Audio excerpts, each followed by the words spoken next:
When I love doing something, I have to find the easiest way to do it. I'm a very lazy crafter. I'm Marionemberson and I'm going to show you a really easy way to do watercolour flowers. So, this is one I done the other day. I absolutely love this. I was so proud of myself. It was the first time I'd ever done it. And I used those beautiful brushes from Craftamo. I'll put the link on there. And this Paul Rubens book of watercolour paper. It is amazing. You just work it on the go. There's one that I done earlier and I've started sketching around, and I was just trying to see whether I liked the sketchy look or just the more organic look, for want of a better word. And I actually think I like it without the pen, but it's always good to have a little play and mess around.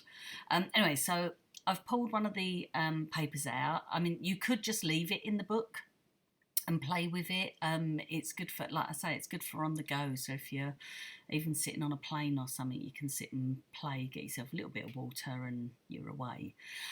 So what I'm doing here, this was a technique I saw from Creations CC. I'll put the link up there. Fabulous idea. And all I've done is splattered some water on there. And now I'm picking up some colour.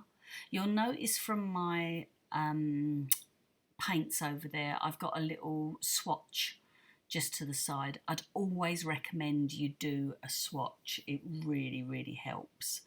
So I'm literally just splatting. So us in the card making industry, all of us that do cards, we've all been splatting with inks for ages. This is the same thing, but just splatting with the paints. And then I'm just dabbing it out.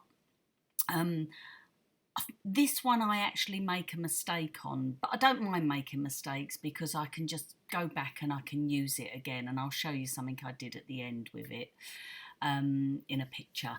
So I just go in, I've splatted, and then I'm just dabbing around with the brush. So I'm just sort of bringing in the flowers. One of the mistakes I first ever made was very much an instant crafter. I want to do something and I want it to be done there and then and absolutely perfect. I've realised you can't do that with watercolours. They've actually got a mind of their own and they will do whatever they want to do. You can manipulate them a bit, but nowhere near as much as you think you can. Well, I can't anyway. If Creation CC is watching this, she'll be thinking, yeah, you can. You've got to watch her video. She's amazing. But anyway, so I then started bringing in some green, so to do like the base, or the top, I should say, of the stem. I don't know if you can spot my mistake already. I was sort of looking at it thinking, oh my goodness.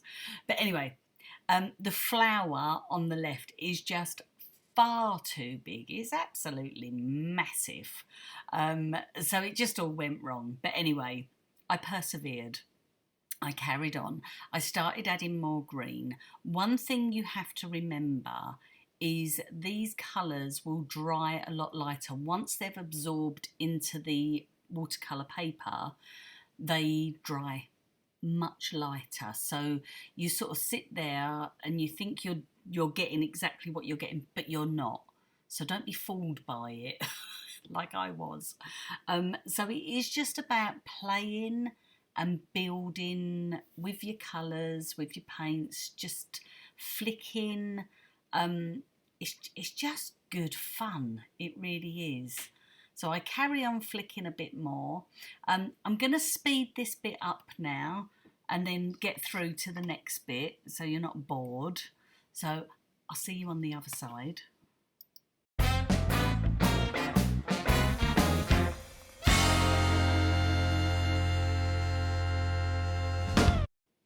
Okay, so I'm stopping there. That flower is just far too big. But what I'm going to do with it, I'm actually just going to add more colour to it, more watercolour to it, and then just turn it into a background and then turn it into a card, which, like I said, I'll show you in the photos later. So I'm going to try my hand at it again. So I'm grabbing myself another piece of the watercolour card. So exactly like I did in the first one, I'm going to splatter this with some nice clean water. You can shake it about, move it a bit, get it to drip. It's entirely up to you. What you don't want to do is actually just brush it all over the water, because then as you start adding your colour, it's just going to spread far too much if there's too much water, because obviously the paint is reactive with water.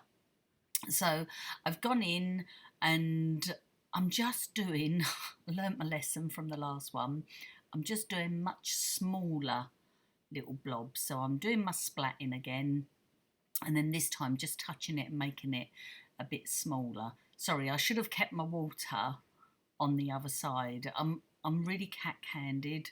I eat and knit left-handed, but I do everything else right-handed.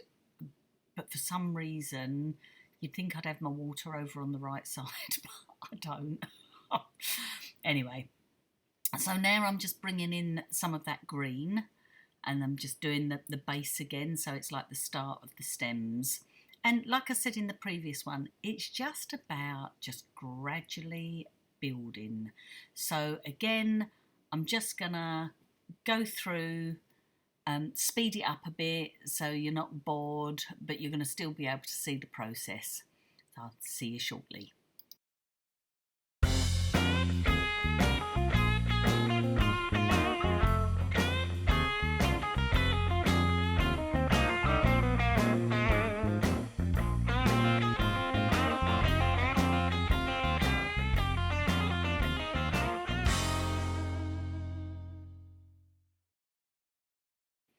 I'm much happier with how this one's coming out. So one thing to say, I keep a baby wipe next to me. Whether this is a no-no, an experienced watercolour artist are looking at this thinking, what is she doing? I just find it works for me. So again, because I like everything to be quick, if I've thrown too much down there, too much colour, too much water, the baby wipe, because it's wet as well, it just absorbs it really quick, so you can sort of fix errors really well. So all I'm doing going in here now, I'm not doing any more flowers, I'm just adding little blobs, I suppose you'd call them, just to sort of fill in the areas. So it's just whatever takes your eye at this point. I absolutely love that pink, but can you see how it goes a lot lighter? If you can, if you look at some of those first flowers that I did to the pink that's on there now, it really does make a massive difference. So just done a little bit more splatting. Your eye tells you when it's enough. Some of these things it's like hard to walk away from, but it's best to walk away from it, because don't forget, you could always go back in and do a little bit more. Okay, so let's have a look at what I've done. So this was my first ever one I did, love that. Second one I did, the flower is far too big, it's a bit of a freak flower. Third one, I am loving this, I really like that. I'll show you a picture at the end so you can see what it comes out like dried. Yeah, do you know what, it's just fun. What's the worst that can happen? It's a bit of paper and some paint. Here's the card I made using that piece that didn't come out right. Really happy with that. Thanks ever so much for watching. Bye.